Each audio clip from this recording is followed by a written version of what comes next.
ఇక తెలంగాణ ప్రభుత్వం ప్రతిష్టాత్మకంగా చేపట్టిన సమగ్ర కుటుంబ సర్వే కొనసాగుతోంది. రెండో రోజు వివరాలను సిబ్బంది సేకరిస్తున్నారు. ఉదయం 9 గంటల నుంచి సర్వే ప్రారంభమైంది. ఇక ఆదివారం కావడంతో ఫుల్ టైం సర్వే చేయనున్నారు. ఇక ఈ సర్వే ఈ నెలాఖరు వరకు కూడా కొనసాగుతున్నట్లు తెలుస్తోంది. ఎన్యూమరేటర్లు జనం వివరాలు తెలుపుతున్నారు. ఇక దీనిపై మరింత సమాచారం మా ప్రతినిధి హరీష్.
ఇక తెలంగాణ ప్రభుత్వం ప్రతిష్టాత్మకంగా చేపట్టిన సమగ్ర కుటుంబ సర్వే కొనసాగుతుంది. రెండో రోజు వివరాలను సిబ్బంది సేకరిస్తున్నారు. ఉదయం 9 గంటల నుంచి కూడా సర్వే ప్రారంభమైంది. ఆదివారం కావడంతో ఫుల్ టైం సర్వే చేయనున్నారు. ఇక ఈ సర్వేలో ఈ నెలాఖరు వరకు కూడా కొనసాగుతున్నట్లుగా తెలుస్తోంది. ఎన్యూమరేటర్లు కూడా జనం వివరాలను తెలుపుతున్నారు. దీనిపై మరింత సమాచారం మా ప్రతినిధి హరీష్ అందిస్తారు. హరీష్, చెప్పండి. వరుణ్, తెలంగాణ ప్రభుత్వం ప్రతిష్టాత్మకంగా తీసుకున్న సమగ్ర కుటుంబ సర్వేకి సంబంధించి ఈ రోజు ఎన్నినేటర్లకు సంబంధించిన వివరాల సేకరణ రెండో రోజు కొనసాగుతుంది. ఇక ఈ నెల 6న ప్రారంభమైన సర్వే సంబంధించి కూడా స్టిక్కరింగ్ మొన్నటి వరకు స్టిక్కరింగ్ కార్యక్రమం జరిగింది. ఇంటింటికి వెళ్లి స్టిక్కరింగ్ చేశారు. ఇక ఈ నిన్నటికి సంబంధించి కూడా నిన్న సమగ్ర కుటుంబ సర్వే సంబంధించి కూడా వివరాలను ఎన్యూమరేటర్లు స్వీకరించారు. ఈ రోజు సంబంధించి కూడా ఈ రోజు ఆదివారం సెలవు దినం కావడంతో కూడా పూర్తిగా ఫుల్ టైం గా ఈ రోజు వివరాలు సేకరించేందుకు కూడా సిద్ధమయ్యారు. ఉదయం 9 గంటల నుంచి ఈ వివరాలకు సంబంధించి కూడా ఎన్యూమరేటర్లు ఇంటింటికి వెళ్లి సర్వేకి సంబంధించిన వివరాలు సేకరిస్తున్నారు. ఇక ప్రధానంగా గ్రేటర్ హైదరాబాద్ కి సంబంధించి ఇప్పుడు ఈ రోజు రెండో రోజు కొనసాగుతున్న నేపథ్యం కనిపిస్తూ పలు చోట్ల సంబంధించి కూడా స్టిక్కరింగ్ పూర్తి కాకపోవడం కావచ్చు. కొన్ని చోట్ల ఈ రోజు స్టిక్కరింగ్ చేస్తున్నారు. మరోవైపు కొన్ని చోట్లకు సంబంధించి కూడా సర్వే కొనసాగుతున్న నేపథ్యం అయితే కనిపిస్తుంది. గ్రేటర్ హైదరాబాద్ కి సంబంధించి కూడా దాదాపుగా 280 లక్షల ఇల్లు ఉన్న నేపథ్యం కావచ్చు.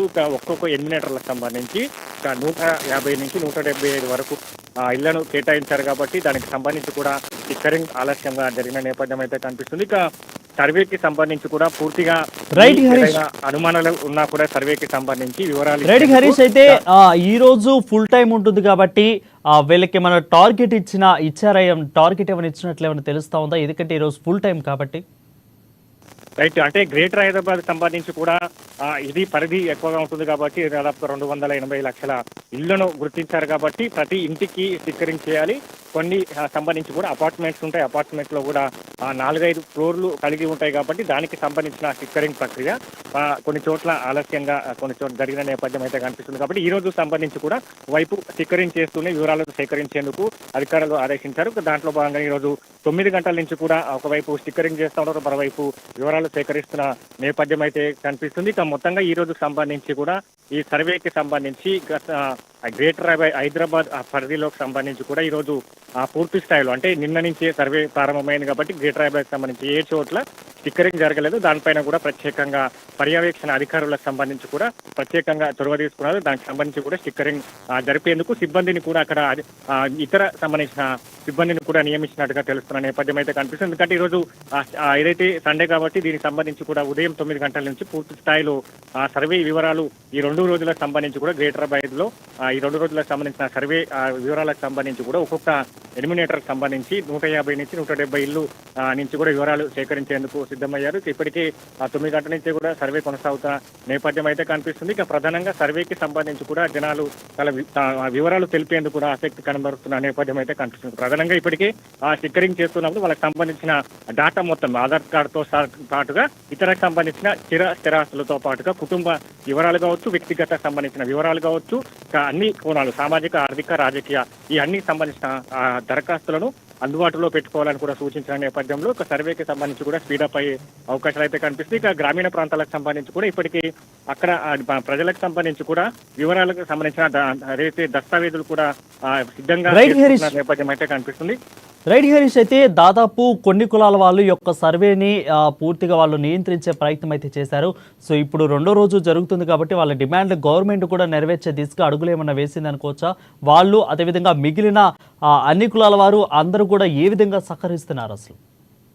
రైట్, ప్రధానంగా ఇప్పుడు జరిగే కుటుంబ సర్వేకి సంబంధించి కూడా దాదాపుగా 10 ఏళ్ల తర్వాత జరుగుతుంది. గత ప్రభుత్వం సంబంధించి కూడా కేసీఆర్ గవర్నమెంట్ సంబంధించి కూడా అప్పుడు సర్వే చేసింది. దానికి సంబంధించి కూడా సర్వే రిపోర్టును బహిర్గతం చేయలేకపోయింది. ఇప్పుడు సంబంధించి కూడా అగ్రనేత రాహుల్ గాంధీ ఆ సూచనల మేరకు హామీ మేరకు సంబంధించి కూడా కాంగ్రెస్ ప్రభుత్వం పటిష్టాత్మకంగా తీసుకుంది. దీంట్లో సంబంధించి కూడా గత సంబంధించిన బీసీ ఎస్టీకి సంబంధించిన జనాభా లెక్కలకు సంబంధించి కూడా ఆ నివేదికలు ఉన్నాయి. ఇక ప్రధానంగా ఇంకా బీసీకి సంబంధించి లెక్కలు తేల్చాలి. బీసీలకు సంబంధించి రిజర్వేషన్ల కేటాయింపు జరగాలి. బీసీలకు సంబంధించి రిజర్వేషన్ల ప్రతిపాదికన వాళ్ళకి సంబంధించి ఉద్యోగ, ఆర్థిక, రాజకీయ సంబంధించిన రిజర్వేషన్లు రావాలి, వాళ్ళకి దక్కాలని కూడా ప్రధానమైన హామీ కాంగ్రెస్ ప్రభుత్వం ఎన్నికల ముందు ఇచ్చింది. ఇప్పుడు సంబంధించి కూడా ఈ సర్వేకి సంబంధించి సర్వే తర్వాత ఏ విధంగా ఉండబోతుంది రిజర్వేషన్లకు సంబంధించి కూడా ఇప్పటికీ ఒకవైపు కాంగ్రెస్ సంబంధించిన బీజేపీ ఏదైతే పార్టీల మధ్య ఈ కులగణనకు సంబంధించి కూడా వార్ నడుస్తున్న నేపథ్యంలో అగ్రనేత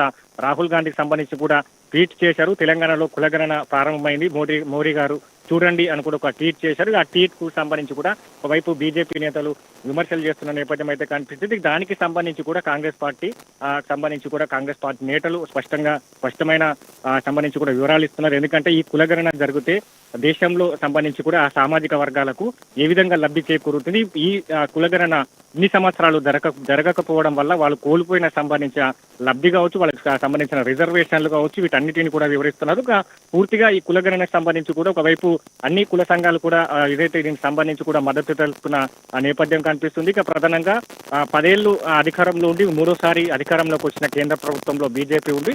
కులగణన అంశాన్ని కూడా ఇప్పటి వరకు ప్రధాని మోడీ ప్రశ్నించలేరని కూడా కాంగ్రెస్ నేతలు ఏదైతే విమర్శలు చేస్తున్న నేపథ్యం అయితే కనిపిస్తుంది. ఇక దీనికి సంబంధించి కూడా రాహుల్ గాంధీకి సంబంధించి ఇప్పటికే స్పష్టమైన హామీని కూడా ఇవ్వడం జరిగింది. మొన్న జరిగిన సంప్రదింపుల సమావేశం సంబంధించి కూడా ఆయన హైదరాబాద్కు వచ్చారు. సమావేశంలో కూడా పలు కీలక అంశాలు కూడా ప్రస్తావించిన నేపథ్యం అయితే కనిపిస్తుంది. ఎందుకంటే ఈ కులగణన తోటి ఇతర సామాజిక వర్గాలకు సంబంధించి ఇప్పటి వరకు వాళ్ళు కోల్పోయిన సంబంధించిన రిజర్వేషన్లు కావచ్చు, వాళ్ళకి సంబంధించి ఉద్యోగ ఉపాధి కల్పనలకు సంబంధించి వాళ్ళకు దక్కాల్సిన రిజర్వేషన్లు కావచ్చు, దక్కాల్సిన లబ్ధి చేకూరలేకపోయింది. ఇప్పుడు కాంగ్రెస్ ప్రభుత్వం తీసుకున్న ప్రతిష్టాత్మకంగా నిర్ణయాన్ని కూడా దేశ ప్రజలు స్వాగతిస్తున్నారు. ఒకవైపు తెలంగాణలో కులగణన సర్వే సంబంధించి కూడా దేశవ్యాప్తంగా రోల్ మోడల్ గా నిలవబోతుంది. ఇతర రాష్ట్రాలకు సంబంధించి కూడా ఈ కులగణనను ఆదర్శంగా తీసుకుని ఆ రాష్ట్రాల్లో కూడా కుటుంబ సర్వేకి సంబంధించి కూడా జరిపించాలని కూడా వాళ్ళు కోరే సిచ్యువేషన్స్ రానున్న రోజుల్లో రాబోతాయని కూడా ఏదైతే రాహుల్ గాంధీ చెప్పిన నేపథ్యం అయితే కనిపిస్తుంది. కాబట్టి ఈ కులగణన సంబంధించి కూడా ఇప్పుడు తెలంగాణ ప్రభుత్వం పటిష్టాత్మకంగా తీసుకుని దీని తర్వాత